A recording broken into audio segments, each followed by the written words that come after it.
Hi, I'm Mike with the School of Self-Reliance, and today we're going to talk a little bit about knife fighting and some of the myths that surround knife fighting. Most people have this image in their mind of two guys, slashing it out with knives, and that rarely happens. Most knife fights start like this, because knives are ambush weapons. They're weapons of advantage. They're the weapon that somebody pulls and you don't see coming.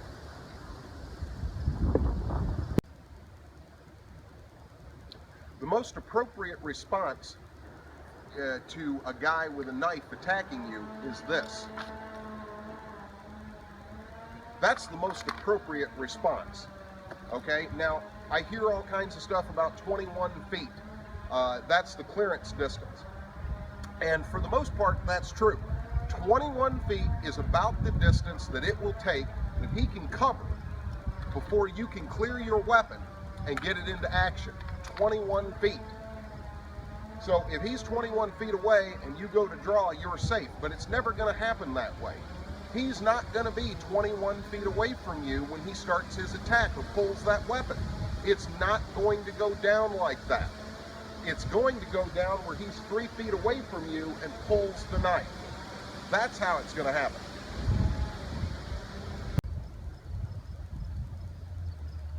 All right, so surprise, speed, and violence of action. That's how attacks work and are successful. So you want to break a link in that chain. When he pops that knife, get out to the side, go away from him. Action is always faster than reaction. If you're reacting to him, that's going to be slower than the action he takes against you. So what you have to do is this: force him to react to you. Break it from a reaction to his action.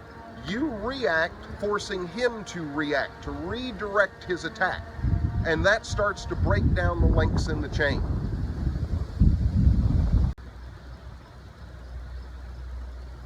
Again, you always want to try to break that chain. He's going to come at me, so that I've got time. What I do is his lunging attack, I get out of his way so that I have time to bring my weapon into action. He's made that lunging attack. It's hard for him to stop in mid-lunge and turn. That gives me back on better footing and starts to put us on equal footing. And if you do it right and things work out really well, maybe it puts you into the advantage slot. But the thing you're trying to do is you're trying very hard to break down his advantages, okay? And it can be as simple as when you're going to your car. Most people, they go right up to their car and they jump right in. Give me just a second and I'm going to show you what I mean and why it's wrong. Most people, when they're going to their cars, get themselves in trouble. In most situations where you wind up attacked by an assailant with a knife or something like that, it's under the circumstances where you weren't practicing good situational awareness. That's usually how the attack starts. It's usually why it's successful, is because you didn't see it coming and do anything to stop it. A car like this, most people, they do this. They get their keys out and they just head straight for their car.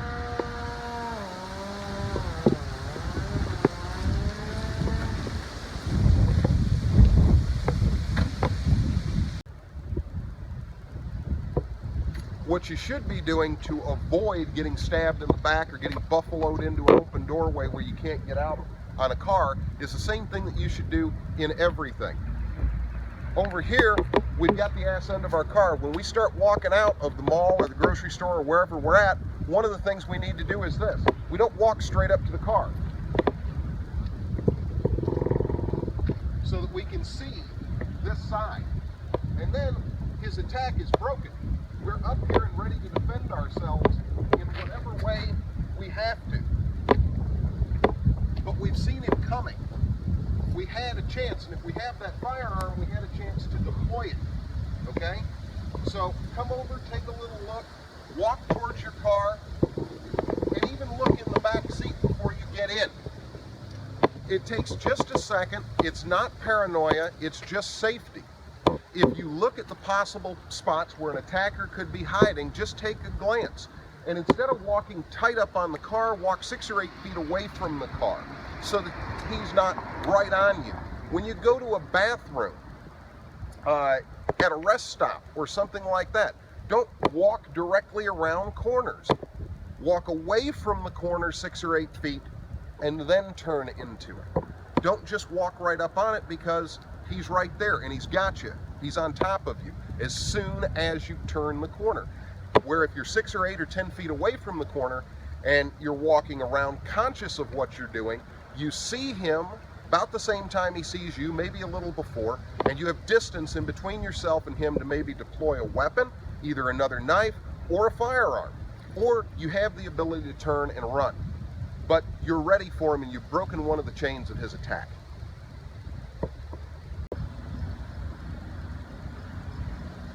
All right, so let's say you don't have a firearm. Let's say that you get the chance to deploy your secondary weapon, your knife, if that's all that you have. You get that chance. Now, we're going to use just fixed blade training daggers today because I don't have any folding trainers, but most people carry a folder. Some states allow you to carry a fixed blade, so maybe this is more realistic for those states. And if you do and you are carrying a fixed blade, I usually would even suggest a fixed blade as your backup knife. Even if it is only a 3 or 4, maybe 5-inch blade, it's going to be great.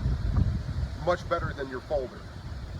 But let's say you get to deploy that weapon, that knife, you don't have a firearm, and you didn't get stabbed from behind. So we'll cover a few things there, and then we'll move on to some other stuff. So if he comes in, we want to break the attack by moving to the side and going for our weapon and making a slash. From there, we've disabled his arm. That deep cut with his momentum coming forward, we've got a good disabling shot. From here, we can come around and get a lung puncture. The next thing we're going to do is an even more common attack. He's got a slashing attack coming at me. Go ahead. Get out of the way. Get out of the way. And slash.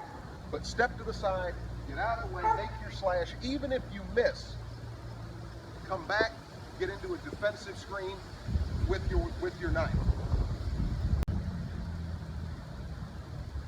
All right, so let's assume you don't have a handgun, you don't have a knife, and it's just you. That's all you've got. We'll also assume that for some reason this wasn't used in ambush, this knife, and that you're facing him and you see it coming.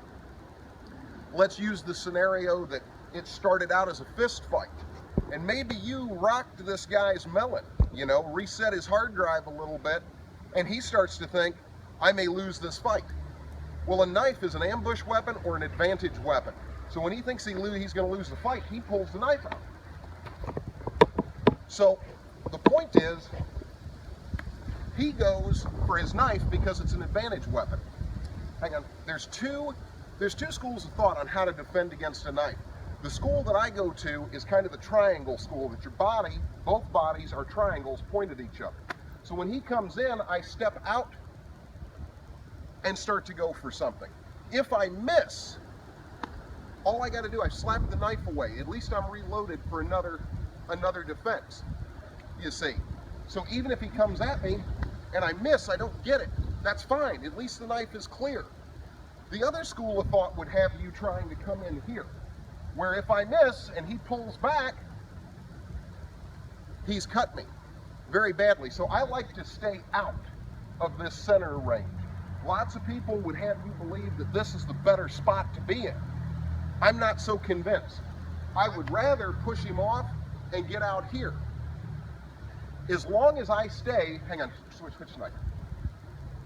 As long as I stay on the outside of the body, then his attacks are less lethal to me. But let's say I go into the middle like this, all right, and I'm making an attack. Go ahead. But I'm in the middle. So you don't want to be in the middle. You want to be out on the side. You want to be away from him. You want to stay on the side that the knife is on, but on the outside.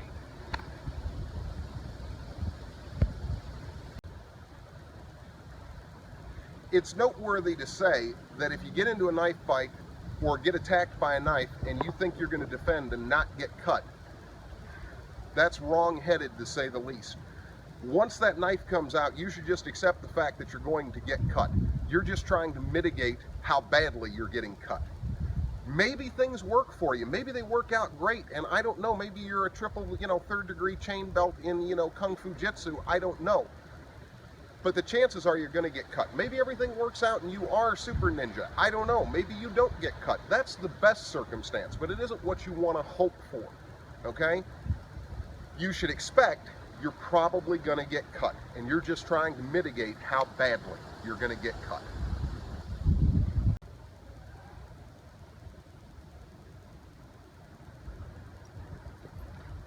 See, I missed, but I'm out of it.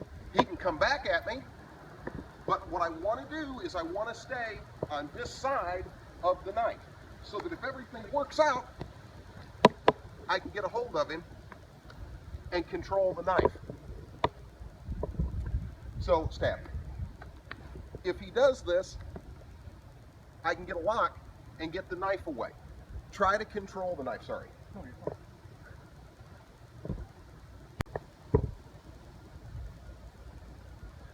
All right, now we're in the scenario, you do have a knife, okay? You've got a fixed blade with you, and you're gonna deploy it. And again, we're assuming that this wasn't an ambush, and for some reason, you saw it coming. Maybe it was words, then he turned into he was threatening you with the knife, so maybe you retreated or backed off very quickly and got your weapon out. There's two schools of thought on how to hold a knife. Actually, there's more than a few, or more than two. But there's a school of thought of it's out here as a guard and it's stationary.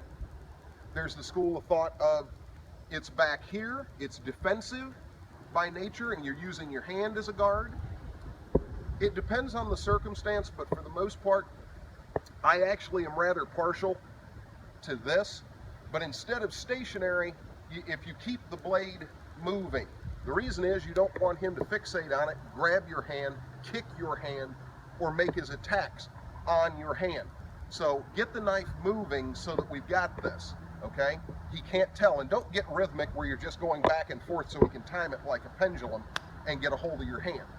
You want to do this, and if you do use a reverse guard like this, thumb up on top so that you can get a good killing blow if you need to. And keep it cocked back like this, blade away from your arm. You don't want to end up in this and get things forced into your own flesh. So back like this, and that way you can cut, you can hook and pull him if you need to, and you can keep things moving. I see a lot of guys that this is really, really popular.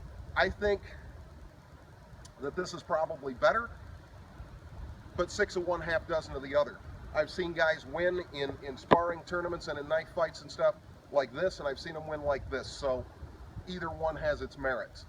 But the blade should be pointed at your adversary when you're fighting, so that you point it at him like this. If you're doing this, the blade should be pointed at him. Okay, go ahead. The blade should be pointed at him, wherever you want. The blade should always remain pointed. Pointed. Pointed at him. Keep moving. And stay on this side of his arm, because that's the arm that's got the knife. Stay on that side. Attack that side.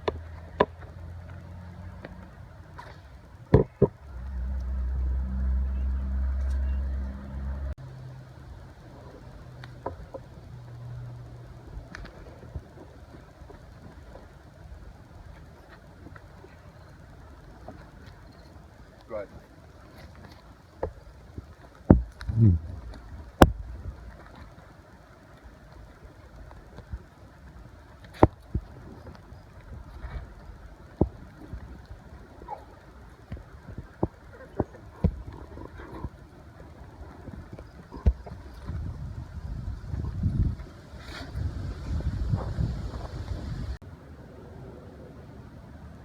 All right, one of the other common ways, or the most common way, that a knife is employed is a guy comes up, he grabs you, he puts a knife to your throat, especially if you're a woman.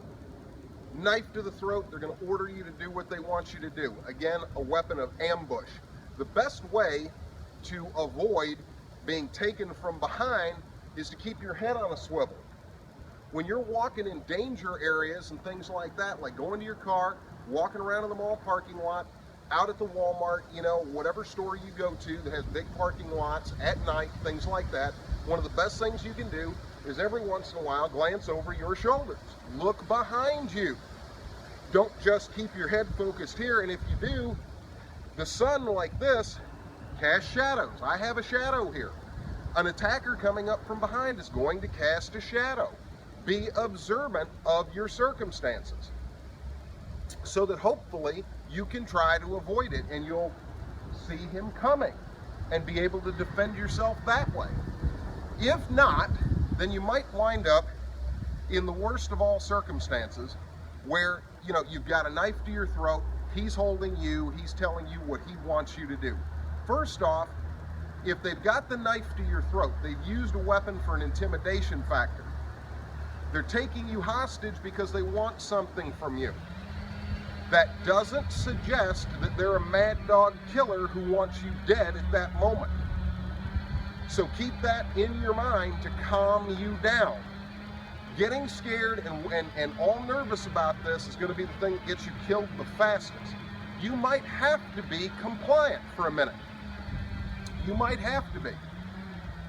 But remember, if he wanted you dead, that knife would already be sunk into you.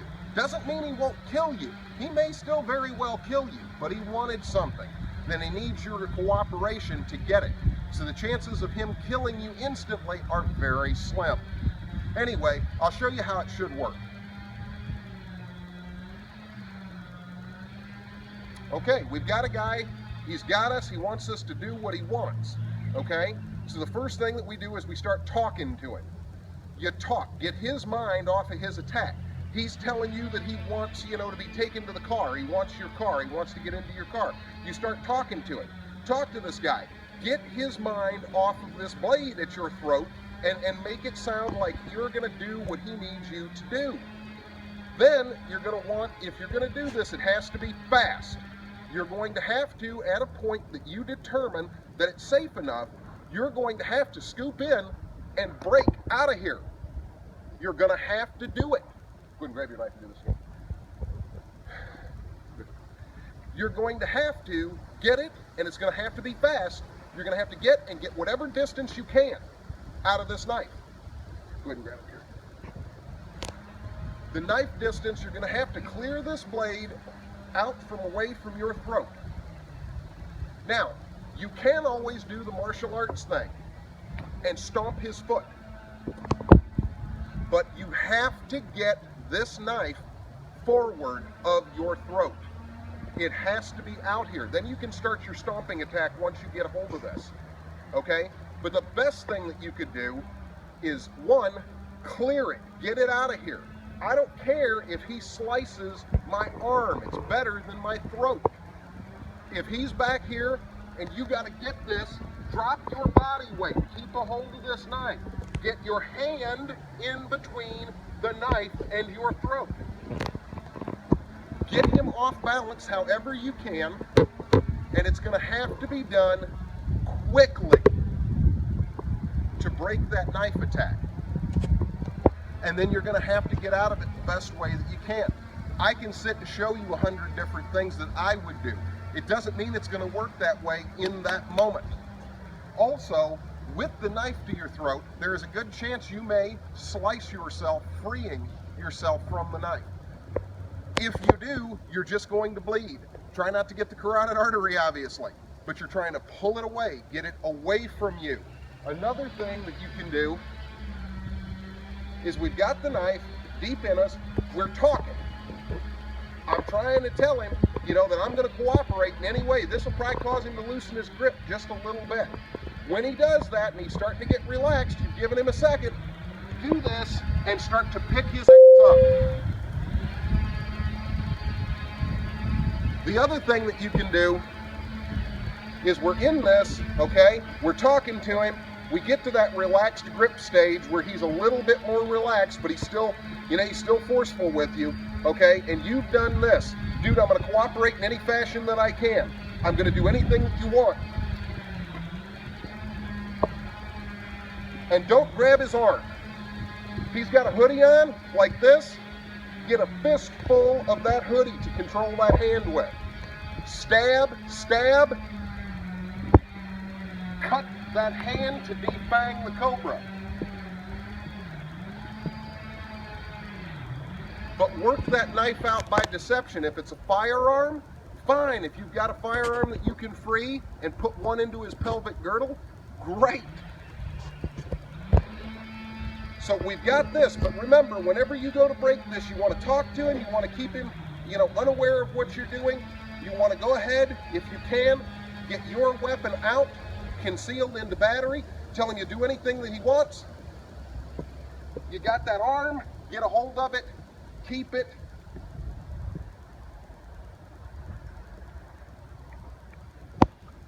All right, now we're going to do just an attack from behind.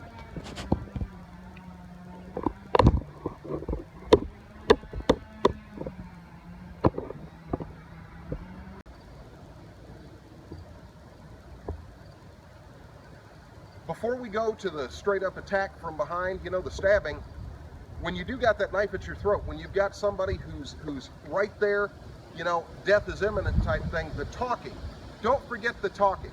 If you're talking to this guy, dude, I will give you, I got money in the car. Distract him. He came for money. If you're a woman, maybe he came for rape and money. I'll do anything that you want. I have money in the car.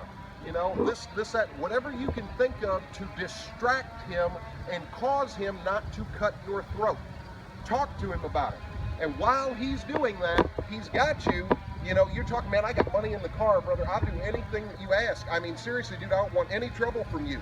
And very quickly, you grab that hand, get it clear, start lung punctures, things like that. Get up here, defang the snake if you can. Turn. Use the weapon on him, but distract him. Talk to him. It will get his mind going in a different direction. Humans don't do two things at the same time very well. And if you can talk to him and get him thinking about something else, your chances of survival are far greater. All right. So the more likely scenario is the knife will be employed by surprise. It will be an ambush weapon and a weapon of advantage. Something to gain advantage over you instantly, and it will be deployed in ambush. That's usually how these things occur, like I started out the video. He's going to come up from behind, he's going to stab you, that's it. He doesn't let you see it coming. He's just a normal guy walking down the street or in a parking lot until he closes a distance of maybe 3 to 4 feet so that he can employ the weapon and get on you. And it'll be quick. Or like I said, you're walking around to go to a bathroom, at a rest stop, and you don't clear the corner with enough distance. You come too tight into it, and he's on you before you can react. And that's usually how these things happen. Your first most likely outcome, if he does his job right, the most likely outcome is that you are bleeding out with not long to live or on your way to a hospital with a date with a suture pack. That's the best, if he's doing his job right, 100%, and you're doing yours wrong, that's the best you have to look forward to. So it should work something like this. You should see him coming. To some degree, you should see him coming, because we're doing our situational awareness, and we're moving, okay? We're walking, and I know there's a guy behind me, so I understand that. Go ahead and back up. So I understand that there's a guy behind me, okay? So I'm aware of it at this point. And I'm not going to take my eyes off of him. I'm going to keep checking back until I get to my car, because it's funny that he just is sticking, 3, 4, 5 feet behind me. So he comes in for an attack because I was already thinking about it. But here's the worst case. This is how it should work for him. And if you don't have your head on a swivel with a rearward attack, that's in ambush, that is exactly how it's going to work out for you. There is no Legend of Kwai Chang Caine, here's the knife, I saw it here, and grabbed it in midair and gave him 3, death blows. There is none of that. It's going to work out just the way it should for him. If your head isn't on a swivel, he's going to stab you to death. And that's the fact. So if you're moving, you need to be looking. You need to understand the situation around you and be cognizant of the people and so on. Situational awareness. And if this guy has been following you for 6, 7 rows and he's staying, 3, 4 feet back, it really isn't a bad idea, like you're going to go for your car keys.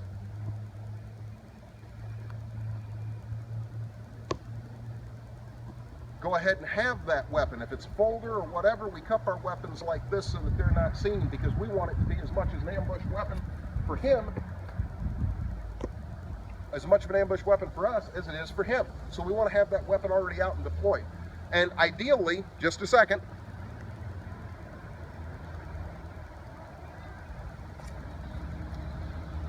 ideally, this is your best defense against a knife, a firearm. That's your best defense. Now, you got to be able to get it out. I'd rather take the cut to the arm like this when I'm turning around. I'd rather take a cut to the arm. Yeah, I'm going to the hospital for stitches. He's going to the morgue for lead poisoning. And I would much rather have that. So that 21 feet that they say it takes, you can sacrifice something and that 21 feet doesn't apply. If you see him coming and he's slashing, you go ahead and take the hit so that you feed him hollow point. And you should come in like this, firing from the hip in these close quarters. If you go sticking your gun out, he's going to grab it. Or maybe he's going to do this and he's going to cut you. And you're going to lose that weapon. And then you're going to lose your life. But if he's slashing and you have no other choice, let it happen. And feed him the hollow point, right to the face. If he's back up a little bit and then come at me. A little further, a little further, a little further, further back, further back, further back, further back, about 6, 7 feet. A little further. Okay, he's there, and I turn and he's coming at me. I can do this, and I don't need 21 feet anymore. And if my shots miss, I can always do this. And I can keep feeding him hollow points. If he doesn't drop the knife when the shots hit him, if it's ineffective, my legs are still there. And I'd much rather get cut, down by the bottom around my feet or something like that, and I can use those very powerful legs to push him off. Your legs are always more powerful than your hands. Nothing hits harder than a leg. Nothing hits faster than a fist. You don't need fast at this point. You just need a block. You need something that's capable of throwing a human body weight off of you quickly. The legs will do that. But ideally, stop. That's how this should work, ideally. You should be able to do that. Now, this isn't legal advice or anything, but me personally, I really wouldn't yell stop. Don't take that as legal advice. I'm sure a lawyer and a cop would tell you different. So this is just for entertainment purposes. Me personally, the knife came out, he's bought and paid for, so that's what I'm going to do. He made his choices. And you should think about it that way in your mind. That person made their choices. You don't have to have sympathy on them. You don't have to have pity for them. You don't have to think about his kids or his wife or his girlfriend or his poor mama crying at his funeral. Think about your mama crying at your funeral. Think about your kids crying at your funeral. Don't have any sympathy or remorse for him whatsoever. If he's legally bought and paid for, cash the check. Do it. And don't hesitate, because it'll get you killed. One of the strategies of knife fighting, if there is such a thing as knife fighting, two guys going, come on, which I've never seen that, not even once. I got this scar on my arm to prove that, yeah, I didn't see it coming till it was almost too late. But anyway, is called defanging the cobra, or defanging the serpent. When a guy comes in, the idea is real simple. All we're trying to do is defang the snake. And cuts along here into all of this is going to get that knife to come out of that hand. Now as he starts to come in, I don't even really do all that much. All I'm trying to do is make lacerations or pokes. Now he could be a little bit more aggressive with the attack. The idea is real simple. Get a hold of the hand with the knife blade. And even if you're doing like a reverse guard, that's the only time I'd probably turn the blade around and start doing this. Because instead of trying to push back, you're trying to hook and pull in to defang the snake. You know, he can come over the top, but no big exaggerated movements. See, we're just trying to do this. Go ahead and get your knife and stab down and over and all kinds, just wherever you want. Right? So we got that. We got this. We got this. Almost had that. But then we come back to this. See? And I'm trying to drive the point home. See? But no matter how we do it, we're just trying to attack the hand. Now, I agree with that strategy. I do to some degree. However, go ahead and attack, sorry. However, while we're doing this, while we're doing this, and we're stabbing at this, we could be doing some of that. I mean, now granted, I think I just got stuck, so let's try this again. So we're stabbing, we're only cutting like this. We're just trying to defang the snake, but the thing is how many cuts is it really going to take? I mean, if you get lucky and we get a good one crossed here, that knife's probably done. But if all we do is keep getting bone impact over here on this part of the hand, we can cut this up into hamburger and it won't cause the knife to drop. Where we need to hit are here in these tendons, here in these tendons, across the back of the hand in these tendons. We need to hit anywhere like this in either direction, or like this, cut the flexor muscles so that he'll let go of that knife. Something like that. But there is another school of thought that you go ahead and go for the kill. And there's merit in both schools of thought. But it's just something I'm putting out there for your consideration. Which one do you prefer? Which one works better? I suppose it depends on the individual circumstance. But, you know, are you looking to kill the guy or just disarm the guy? If I'm looking to just disarm him and I don't want to go to prison, that's probably the best. But you should treat it like a lethal engagement because he's trying to kill you. So you may as well try your best too. Anyway, just something, just food for thought on another school of how to use a knife and how to disarm of a knife. There you go. There you go. No. All right. One of the things that you run into, like I said, we always conceal our weapon, you know, especially if we're getting into something that we don't know what it is, we conceal our weapon. Tucked up under here or tucked up under like this. Either way, especially if it's a folder, a smaller knife than this one is, we conceal it like this and we talk. Or, you know, we're talking like this. And this guy here, you know, of course, he's starting some trouble, whatnot. I see a blade start to come out of this hand. And I don't fool around with this. This is not something, it's immediate and it's hard. I hit him and I power it home. Okay, so we're here like this. I see the blade coming out and I start.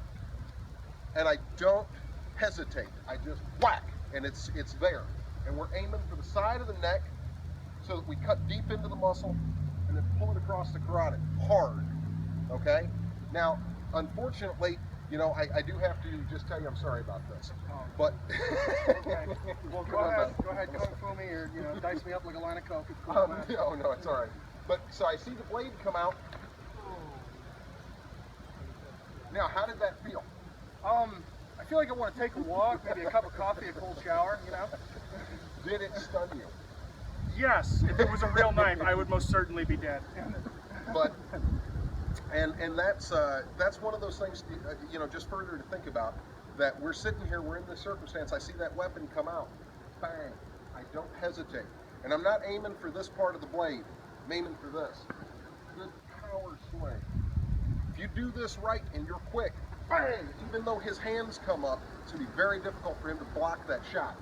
And you get that power stroke. If you need to, you come back and you open him up and you're ready for another shot.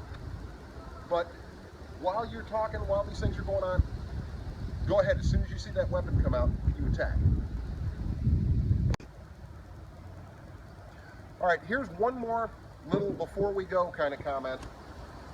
When a guy is attacking you, like I said, you want to stay on this side of the knife, push it out of the way, because even if you miss, no big deal. You can reload and try again.